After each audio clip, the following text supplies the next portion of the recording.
ঢাকার হজরত শাহজালাল আন্তর্জাতিক বিমানবন্দরের থার্ড টার্মিনাল চালু করতে ৬ থেকে ৯ মাস সময় লাগবে বলে জানিয়েছেন বেসামরিক বিমান পরিবহন ও পর্যটন প্রতিমন্ত্রী এম রশিদুজ্জামান মিল্লাত। বুধবার দুপুরে সচিবালয়ে চীনের রাষ্ট্রদূত ইয়ান ওয়েনের সঙ্গে বৈঠক শেষে তিনি এ তথ্য জানান। দ্রুত সময়ের মধ্যে থার্ড টার্মিনাল চালুর বিষয়ে প্রধানমন্ত্রীর প্রথম বৈঠকেই নির্দেশনা দিয়েছেন।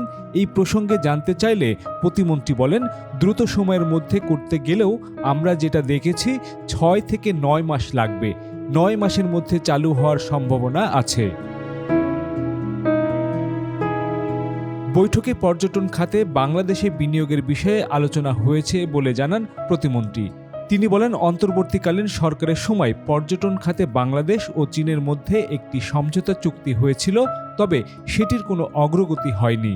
প্রতিমন্ত্রী বলেন, সে প্রসঙ্গেই তারা এসেছে। পর্যটন শিল্পে তারা বিনিয়োগ করতে চায়, বিশেষ করে আমাদের সমুদ্র সৈকত কক্সবাজার সৈকতের আন্তর্জাতিক মানের পর্যটনের উন্নতি করতে তাদের বিনিয়োগকারীরা একটি ফিজিবিলিটি স্টাডি করতে চায়।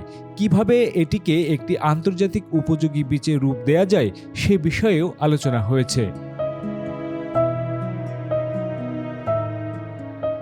বিমান চলাচল নিয়েও আলোচনার কথা উল্লেখ করে প্রতিমন্ত্রী বলেন, তাদের কিছু ফ্লাইট আছে আমাদের সঙ্গে, সপ্তাহে ১২টি ফ্লাইট যায়, সেক্ষেত্রে আরও ৩টি ফ্লাইট তারা বর্ধিত করতে চায়।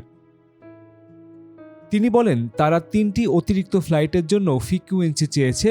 আমরা তাদের আবেদন করতে বলেছি, বিষয়টি যাচাই বাছাই করে দেখবে। এতে দুই দেশের যাতায়াত সুবিধা বাড়বে এবং পর্যটন ও বিনিয়োগের সহযোগিতা আরও জোরদার হবে। নতুন ফ্লাইটগুলোর রুট সম্পর্কে জানতে চাইলে প্রতিমন্ত্রী বলেন, 2টি ফ্লাইট হবে গুয়াংজুতে এবং একটি বেইজিংয়ে। কবে থেকে এসব ফ্লাইট চালু হতে পারে? এই প্রশ্নের জবাবে তিনি বলেন, তারা আমাদের কাছে লিখিত আবেদন করবে। এরপর বিষয়টি পররাষ্ট্র মন্ত্রণালয়ের মাধ্যমে এলে সিভিল এভিয়েশন থেকে অনুমতি দেওয়া হবে।